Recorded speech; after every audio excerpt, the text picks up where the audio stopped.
Hey man, how's it going? It's going. It's going. I got something to tell you.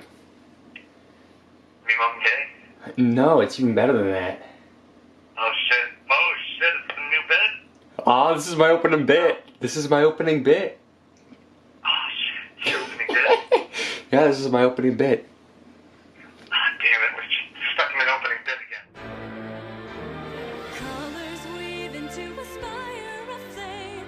Distant sparks call to a past still unnamed. Bear this torch against the cold of the night. Search your soul and reawaken the undying light.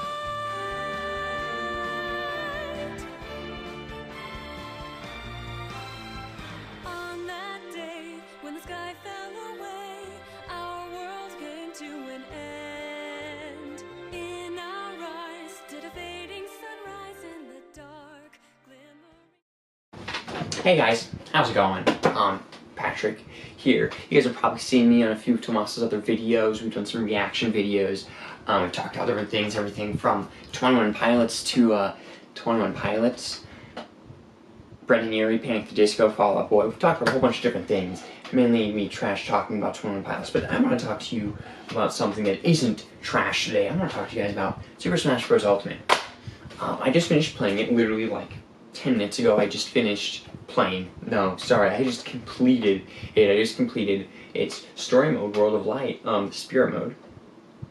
And I've been playing a whole bunch of online matches. I've been playing Classic mode. I've been playing Blackout. I've played a whole bunch of different modes, and I just really want to talk about it. So I'm just going to dive right on into it and talk about World of Light, first of all. So for those of you who aren't familiar with Smash Ultimate, which, if you're watching this, I don't know why you're not familiar with Smash Ultimate, but I'm going to make you familiar with Smash Ultimate.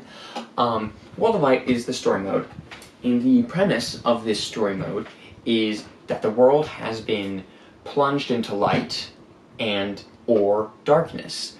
And you're basically liberating it from it. You are setting free a whole bunch of different spirits, which are characters from the worlds that are inside of the Smash Ultimate universe, and you're setting free the characters that are playable in Smash Bros. Ultimate. And I like it a lot. I like World of Light a lot. Each battle in the story mode is against one of the 75 characters tailor-made to represent the spirit that you're fighting. For example, one of the hardest battles, in my opinion, in the game was against Rayman. That one took me quite some time. It was one of the first ones I did, actually. I think that's why it took forever. You played against the Sonic and an assist trophy from Rayman. And you had to beat it, and then once you beat it, you gotta claim the Rayman spirit. And that's how you play this game. As you go through all these different areas, get all these different spirits, you level them up, you equip them, and you fight against other spirits, and so on and so forth. I think it is a pretty good mode overall, though, the World of Light story mode. Though I think calling it a story mode is a little bit generous. There isn't a lot of story involved. You have 3 cutscenes. You have a beginning cutscene, a middle cutscene, and an end cutscene, and that's about it. I think the story that gets told over these cutscenes isn't bad. It's quite vague, and if you're looking for some sort of explanation, some sort of reasoning to it, I might highly encourage you to check out good old MatPat's theory over that down on Game Theory. I will link that down below.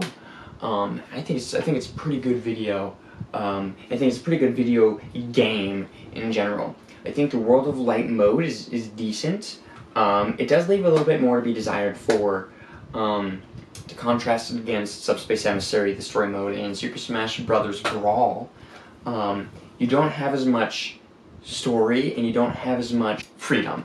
You have a lot of battles that take place, a lot of matches that take place in Smash Bros. Ultimate, and that's about it. You run around on the overworld, encountering battle to battle to battle, and that's about all you get. Versus Subspace Emissary, where it's very linear. You can't really choose where you're going, but it has much more story, and you play several maps that are more or less run and guns, where you run through the map, meet different conditions as you play.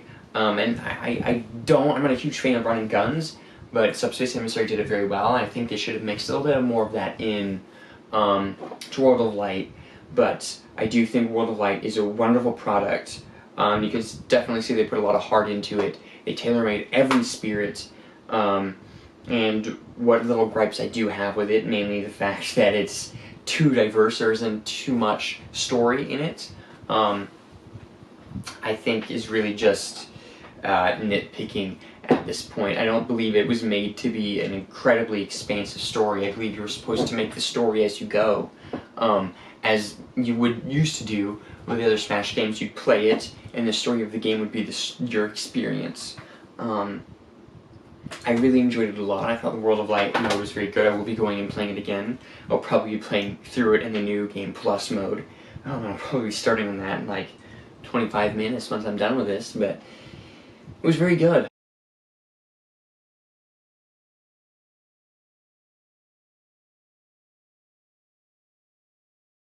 Next, I really want to move on to the actual gameplay. It feels very, very clean, very smooth. It takes your inputs very well. Some problems I've had with past Smash Brothers games is that I won't always take an input. I never liked that in Melee. Pro Melee players have, like, I believe it's 7 inputs per second, around the same as StarCraft players, and it eats most of those inputs. You don't get every single one of those inputs that have come out. And I think that's a problem. Smash Ultimate does not feel that way. It feels like every input you make, it takes. And I like that a lot. I think it's very good at that. And that cast is very diverse. No character feels bad. There are obviously ones that are better than others. King K. Rool is a phenomenal character. Soccer needs to nerf him and buff Corrin. But every character feels playable. None of them feel terrible, and I really enjoy that. I think the gameplay of it's going to be very interesting to see how it develops at a competitive level. I've already seen players like Zero or Armada playing Smash Ultimate, and they've been doing some pretty crazy things. I'm sure some of them will get patched in updates. We've already had a set of patches. I think we've had 2 patches, and we had 1.1, and we're on 1.2 right now. Directional air dodging is a great implementation that they left out in Smash 4 and Brawl.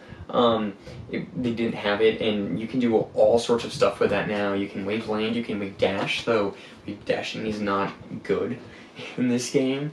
It gives you another movement option. You can recover with air dodges. I love to recover low, air dodge up. That's a wonderful option. I like to play Corrin,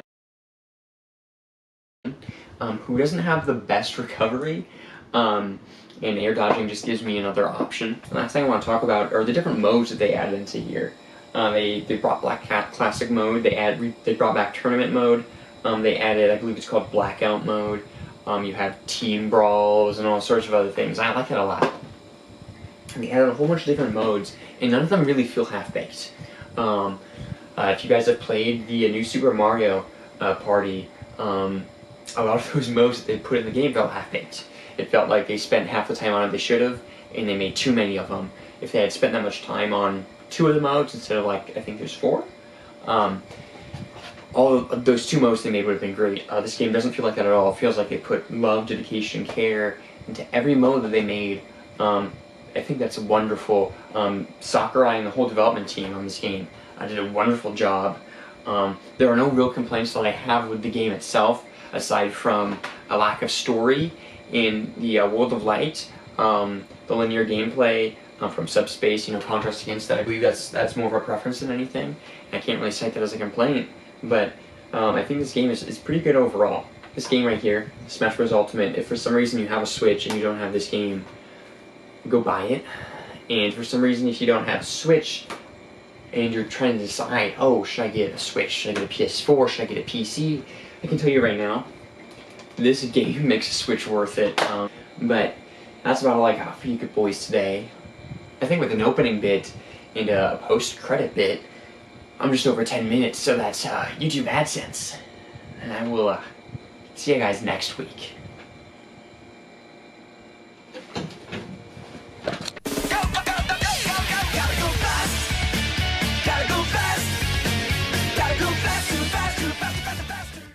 You guys want to hear a real funny story?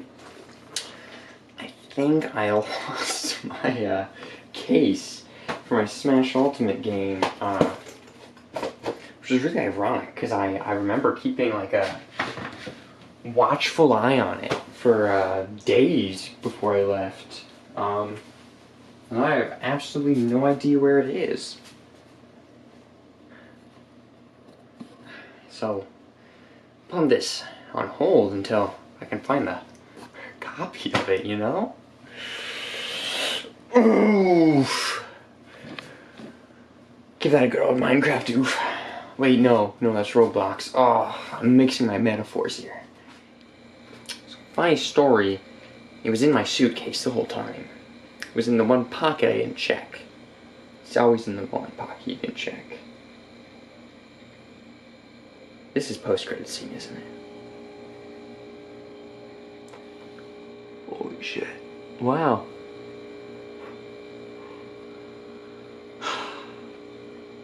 Another day in the life.